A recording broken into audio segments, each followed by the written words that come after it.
కష్టపడి సాధించుకున్న తెలంగాణలో ఇవాళ ఒక రాబందు మాదిరిగా రేవంత్ రెడ్డి అనాలోచితంగా ఏ ఫార్మా కంపెనీలు అంటే కాలుష్యం అని ఆయననే ప్రచారం చేసిండో అదే ఫార్మా కంపెనీని కొడంగల్ తెస్తా ఇక్కడ పెడతా దానికి 3000 ఎకరాలు కావాలా అని చెప్పి పేదల భూములు గుంజుకుంటుంటే వాళ్ళు మరలబడ్డారు.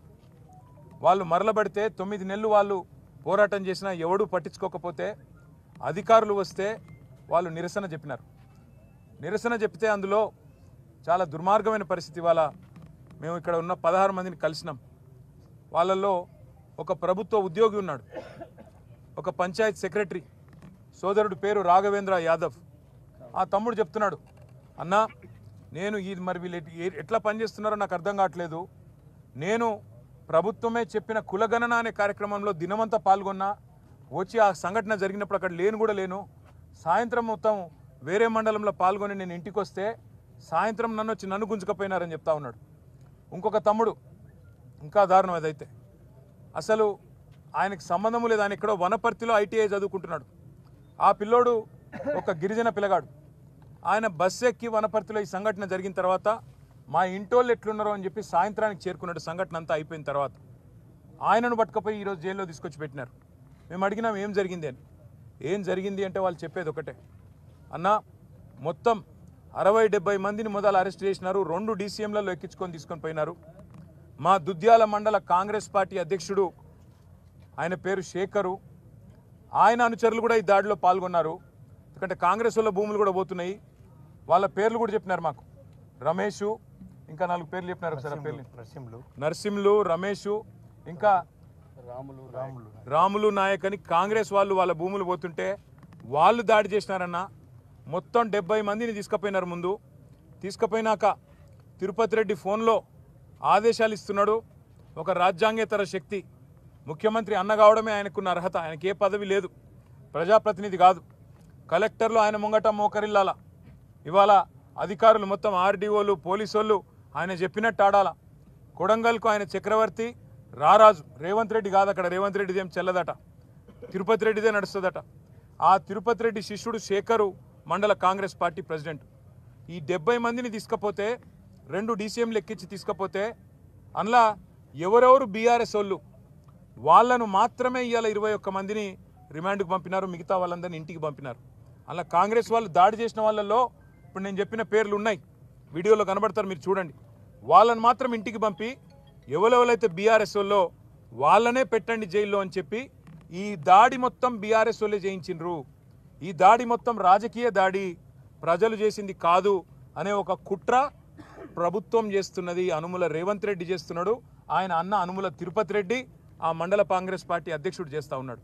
వాళ్ళ BRS వాళ్ళనే తీసుకొచ్చి జైల్లో పెట్టడం అంటే వాళ్ళ ఉద్దేశం ఒకటే, తమ చాతగాని తనాన్ని 9 నెలలుగా తమ ప్రభుత్వం విఫలమైన పద్ధతిని ఇవాళ దాచుకోవడానికి, ముఖ్యమంత్రి నియోజకవర్గంలో అధికారులకు జరిగిన పరాభవానికి ఇవాళ ఏం చెప్పాలనో తెలియక సిగ్గు లేకుండా దీనికి రాజకీయ రంగు పులిమి వాళ్ళని బెదిరించే ప్రయత్నం చేస్తూ ఉన్నారు. ఇంకా అరాచకం ఏంటంటే 21 మంది మొత్తం SC ST BC రైతులు, ఒక ఆయన విష్ణువర్ధన్ రెడ్డి అని ఆయన కూడా ఉన్నాడు, ఆయన కూడా పాపం ఇంట్లో ఉన్నాడు. వాళ్ళందరినీ పిచ్చి కొట్టుడు కొట్టినారు, చిత్రహింసలు పెట్టినారు, 3rd డిగ్రీ టార్చర్ పెట్టినారు. కొడంగల్ CI, కొడంగల్ SIలు, వికారాబాద్ SP ఆయన పేరు నారాయణ రెడ్డి, వీళ్ళంతా కలిసి వీళ్ళను చిత్రహింసలు పెట్టినారు. 3 గంటలు కొట్టినారు. ఒక్కొక్కరిని చూస్తూ ఉంటే ఇప్పుడే మా అక్క చెప్పినట్టు కాళ్ళు చేతులు కమిలిపోయి ఉన్నాయి. మేము అడిగినాం, మరి ఎందుకు మేజిస్ట్రేట్ ముంగట చెప్పలేదు, కొట్టినాడు ఎందుకు చెప్పలేదు అన్నాం. మీరు చెప్తే మళ్ళా కొడతాం, మీ ఇంటికి పోయి మీ ఇంటోళ్ళని కొడతామని చెప్పినారు. మిమ్మల్ని మళ్ళా కొడతాం, జైల్లో కొడతాం, ఇంటికి పోయి మీ ఇంటోళ్ళని కూడా కొడతామని చెప్పినారు. ఎంత అమానవీయంగా, ఎంత క్రూరంగా అంటే ఇంటి మీదికి వీళ్ళనేమో జైలుకు పంపినారు.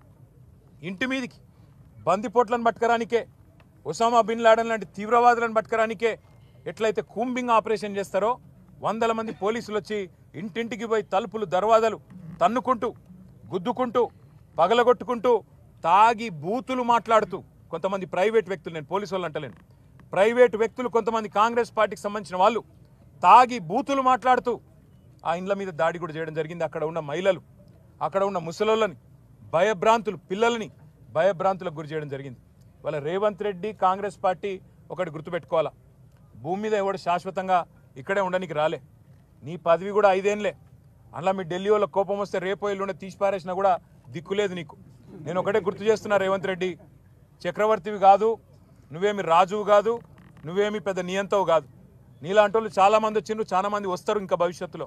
ఒకటి మాత్రం పక్కా, పేదవాళ్ళతోని ఎస్సీ ఎస్టీ బీసీలు చిన్న సన్నకారు రైతులు ఉన్న మొత్తం భూమిని నేను గుంజుకుంటా, ఏమన్నా చేస్తా, నేను కొడంగల్ మాత్రం మా అల్లునికి ఫార్మా కంపెనీ పెట్టిస్తా అంటే ఇది తెలంగాణ సమాజం మాత్రం తప్పకుండా తిరగబడుతుంది.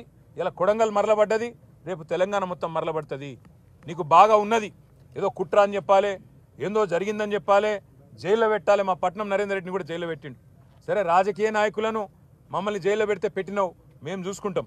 ఎందుకంటే నిన్ను ఏం చేయాలో రేపు మేము అధికారంలోకి వచ్చినాక మాకు కూడా తెలుసు, మేమేం వదిలిపెట్టాం. కానీ ఒకటి మాత్రం పక్కా, ఇవాళ ఈ 21 మందిని ఎవరినైతే నువ్వు జైల్లో పెట్టినావో వాళ్ళ కుటుంబాలు, వాళ్ళ ఉసురు నీకు నీ పార్టీకి తప్పకుండా తాకుతుంది. ఏ పేద ప్రజల ఓట్లతోనైతే కొడంగల్లో గెలిచినవో, ఏ పేద ప్రజలకైతే 420 హామీలు ఇచ్చి 6 గ్యారంటీలు 100 రోజులని నమ్మబలికి అఫిడవిట్లలో సంతకం పెట్టి గెలిచినవో, ఇలా వాళ్ళ ఉసురు పోసుకుంటున్నావు చూడు, తప్పకుండా వాళ్ళ ఉసురు నీకు తాకుతుంది. నేను ఒకటే మాట చెప్తా ఉన్నా, ఆ కుటుంబాలన్నిటికి కూడా మీకు మొత్తంగా బీఆర్ఎస్ అండగా ఉంటుంది. తప్పకుండా 21 కుటుంబాలను మిమ్మల్ని బయటికి తీసుకొచ్చేదాకా బెయిల్ మీద న్యాయ పోరాటం మేమే చేస్తాం. రాఘవేంద్ర యాదవ్ అనే తమ్ముడికి నేను చెప్పిన, తమ్ముడు నా ఉద్యోగం ఏమవుతుంది అన్నా అని అడిగిండు. నీ ఉద్యోగం ఏం కాదు, రేవంత్ రెడ్డి మెడలు వంచైనా సరే నీ ఉద్యోగం అవసరమైతే సుప్రీంకోర్టు దాకా కొట్లాడతాం, నీ ఉద్యోగం పోనీయం తమ్ముడు అని చెప్పిన. అట్లాగే మిగతా తమ్ముళ్ళు కూడా ఎవరైతే భయపడుతున్నారో, ఇవాళ తిరుపతి రెడ్డి దౌర్జన్యాలకు, పోలీసు వాళ్ళ దురాగతాలకు భయపడుతున్నారో వాళ్ళకు కూడా నేను విజ్ఞప్తి చేస్తా ఉన్నా, మిమ్మల్ని ఇంతకంటే పీకేదేం లేదు. ఇప్పటికే కేసులు పెట్టిండ్రు, అటెంప్ట్ మర్డర్ కేసు పెట్టిండ్రు, ఇక జైలు అనేది తెచ్చి పెట్టిండ్రు. ఇంతకంటే మీకేం పీకేదేం లేదు, ఇంకా ఉరి శిక్ష వేసేదైతే లేదు. ఆడ జరిగిన దాన్ని ఏదో దానికి మసిపూసి మారేడికాయ చేసి పెద్దగా చేసే ప్రయత్నం చేసి తన అసమర్థతను, తన చేతగాంతనాన్ని, తన చేవలేనితనాన్ని ఇవాళ రేవంత్ రెడ్డి కప్పిపుచ్చుకునే ప్రయత్నం చేస్తూ ఉన్నాడు. ధైర్యంగా ఉండండి, ప్రజాస్వామ్యబద్ధంగా కొట్లాడదాం. 60-70 లక్షల ఎకరం విలువ చేసే భూమిని 10 లక్షలకి అడ్డికి పావుషేరు గుంజుకుంటానంటే తప్పకుండా మీకు అండగా మేముంటాం. న్యాయస్థానాల్లో కూడా మీకు అండగా మేము నిలబడతాం. ఎవ్వరు కూడా బెదిరించినా, ఎందుకంటే వాళ్ళు భయపడుతున్నారు, బయటికి వచ్చినాక బెదిరిస్తారన్నా, మళ్ళీ కేసులు పెడతారన్నా, మళ్ళీ జైలుకు పంపుతారన్నా, మేము సంతకాలు పెట్టాల్సి వస్తుందేమో అన్నా అని చెప్పి వాళ్ళు భయపడతా ఉన్నారు. వాళ్ళకి మేము అదే చెప్తా ఉన్నాం. బయట ఉండే ఇక్కడ సంగారెడ్డిలో కూడా మొన్న న్యాల్కల్లో ఇక్కడ కూడా మొన్న ఆందోళన జరిగింది.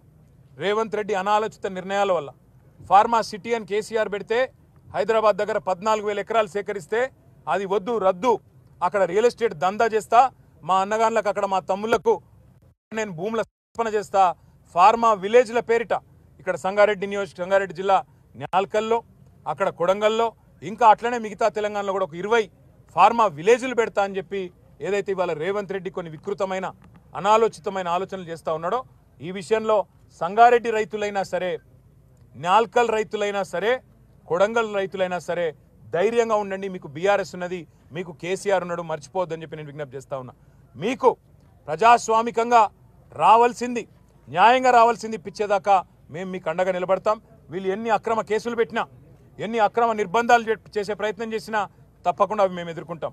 ఇవాళ సంగారెడ్డి కేంద్ర జైల్లో ఇవాళ వాళ్ళందరినీ కలిసిన తర్వాత మాకు అనిపించింది ఒకటే, తప్పకుండా ఈ ప్రభుత్వం పేదవాడి ఉసురు తాకి, పేదవాడి కన్నీళ్లలోనే ఇవాళ గిరిజన బిడ్డలు కన్నీళ్లు పెడతా ఉంటే అన్నామామల కొట్టినారు చూడు అంటే వాళ్ళు నిజంగా కూడా ఒక్కొక్కరు ఇప్పుడే అనిల్ జాదవ్ చెప్పినట్టు 30-40 కిలోలు కూడా లేని పిల్లలు, వాళ్ళు పాపం మాల్ న్యూట్రిషన్తో బాధపడే పిల్లలు, బట్టలు కూడా చక్కగా లేవు, వాళ్ళు కలెక్టర్ను కొట్టినరు, అటెంప్ట్ మర్డర్ అని పెట్టడానికి నీకు మనసెట్లా ఒప్పింది రేవంత్ రెడ్డి అని నేను అడుగుతా ఉన్నా.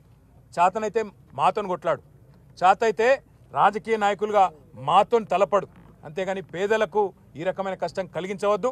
బేషరతుగా ఇక్కడైనా సిగ్గు తెచ్చుకొని ఈ కేసులన్నీ వెంటనే రద్దు చేయాలి, వాళ్ళని వెంటనే విడుదల చేయాలని చెప్పి మేము డిమాండ్ చేస్తూ ఉన్నాం. దాంతోపాటు ఇంకా రాష్ట్ర వ్యాప్తంగా ఫార్మా విలేజ్ల పేరిట సంగారెడ్డిలో కావచ్చు, ఇంకొకడ కావచ్చు, ఏదైతే ఇవాళ పేదల నోళ్లు కొట్టే ప్రయత్నం జరుగుతుందో తప్పకుండా అక్కడ కూడా బీఆర్ఎస్ పార్టీ పేదలకు అండగా ఉంటుంది, రైతులకు అండగా ఉంటుంది అనే మాట కూడా మీకు చెప్తూ, ఆ కుటుంబాలన్నిటికి కూడా మేము బయట కూడా మా అక్క కూడా ఇప్పుడే చెప్పింది, ఒక ప్రెగ్నెంట్ అమ్మాయి ఉంది అందులో జ్యోతి అని, రేపు సత్యవతి రాథోడ్ గారు స్వయంగా ఆ అమ్మాయిని హాస్పిటల్ కూడా తీసుకొని పోతా ఉన్నారు. ఇది బీఆర్ఎస్ పార్టీ యొక్క మానవత్వం. ఇవాళ బీఆర్ఎస్ అనే పార్టీ ఈ రాష్ట్రంలోని పేద వర్గాలందరికీ అన్ని రకాలుగా అండగా ఉంటుంది. ఏ కష్టం వచ్చినా మేము ఉంటామనే మాట మళ్ళొక్కసారి చెప్తూ, మరి మీకు కూడా మీడియా మిత్రులకు గత 2 రోజులుగా ఈ సంఘటన అన్నింటిని కూడా కవర్ చేస్తున్నందుకు మీకు కూడా ప్రత్యేకంగా ధన్యవాదాలు, నమస్కారాలు. జై తెలంగాణ.